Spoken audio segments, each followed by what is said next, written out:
대선 투표일이 코앞에 다가오니 최근 보수층에 결집이 있긴 하지만 역시나 이재명 후보의 독주는 계속되고 있습니다.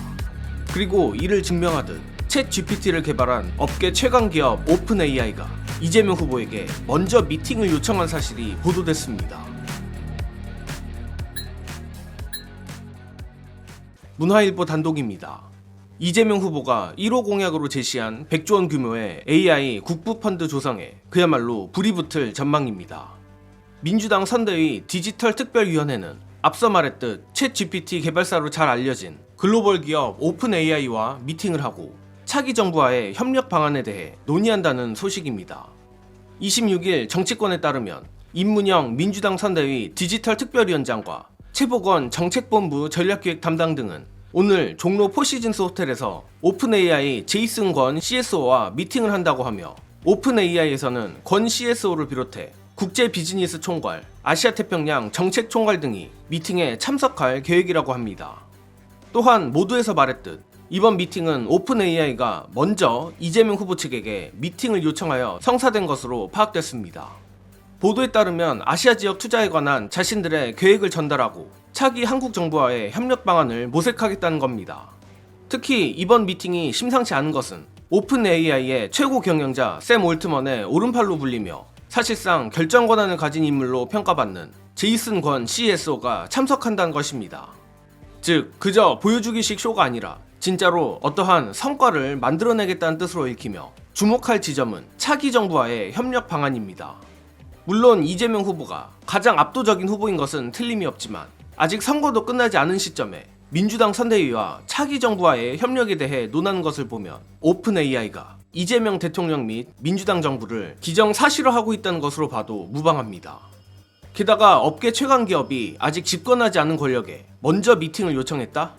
이는 이재명 후보의 AI 공약이 자신들의 비전과 일맥상통하는 부분이 있기에 다른 AI 기업들보다 먼저 이재명 정부와 한 라인을 뚫어놓겠다는 강한 의지로도 보일 정도입니다. 안 그래도 오픈 AI 관계자들은 이번 주부터 한국, 일본, 호주, 인도 및 아시아 순회 일정을 소화하고 있는데 지난 22일에는 아랍에미리트의 대규모 데이터 센터 설립을 지원하기로 했고 아울러 일본, 싱가포르에 지사를 설립해 아시아 지역 AI 벤처 투자 지원 펀드 조성 방안도 함께 추진 중입니다. 즉, 민주당 입장에서 이재명 후보가 대선 1호 정책 공약으로 AI 등 신산업 집중 육성을 위한 100조 규모 국부펀드 조성을 제시한 만큼 AI 업계 최강 기업이 먼저 차기 정권과 협력하겠다고 자기 발로 찾아와 주는 것은 호재 중의 호재입니다. 뿐만 아니라 이재명 후보가 벤처 투자 대폭 확대도 공약으로 제시한 이상 아시아 지역 내 유망한 투자처를 찾고 있는 오픈 AI와의 이해관계와도 찰떡같이 맞아 떨어지는 부분입니다. 따라서 이번 미팅을 시작으로 이재명 정권과 오픈 AI는 지속적인 협력 관계를 구축할 것으로 예상되는데 이로써 기대되는 효과는 앞서도 말했지만 오픈 AI가 아랍에미리트의 데이터 센터 설립을 지원한 것처럼 국내 데이터 센터 설립에도 지원할 수 있으며 국내에 데이터 센터가 만들어지면 그야말로 AI 산업에 기반이 깔리는 거라 오픈 AI 측의 국내 AI 기업 투자도 예상되는 부분입니다. 아무튼 이번 오픈 AI와 민주당의 미팅을 한마디로 요약하면 이재명 정권의 AI 정책이 날개를 달았다입니다. 또한 조금 더 과장을 해보면 세계 최강의 AI 기업도 사실상 대한민국 차기 권력에 대한 예측이 끝났다 정도로 해석할 수도 있을 것 같습니다. 사실 이런 거창한 보도가 아니더라도 이재명 정권은 더 이상 막을 수 없는 흐름이긴 합니다만 최근 극우 언론들의 명태균식 여론조사들이 난립하고 있고 이에 신이 난 내란 세력의 결집이 일어나고 있는 건 결코 좌시할 일이 아닙니다. 물론 솔직히 말해 불행해로니 행복해로니 다 떠나 그렇다 한들 이재명 정권을 막을 수 있다고는 생각하지 않습니다. 하지만 중요한 것은 승리가 아니라 압도적 승리입니다. 정예능은 다른 거 다 떠나서 이번 대선 이재명 후보가 과거 박근혜의 51.6% 득표를 넘지 못하면 냉정하게 패배나 다름없으며 진지하게 우리 스스로 깊은 반성을 해야 한다고 생각합니다. 압도적 승리만이 이재명 정권이 순항할 수 있는 원동력이며 그 원동력이야말로 이재명 정권의 성과를 만들어내고 성과를 통한 국민적 지지만 있다면 언론이든 법원이든 이재명 정권을 흔들 수 없습니다.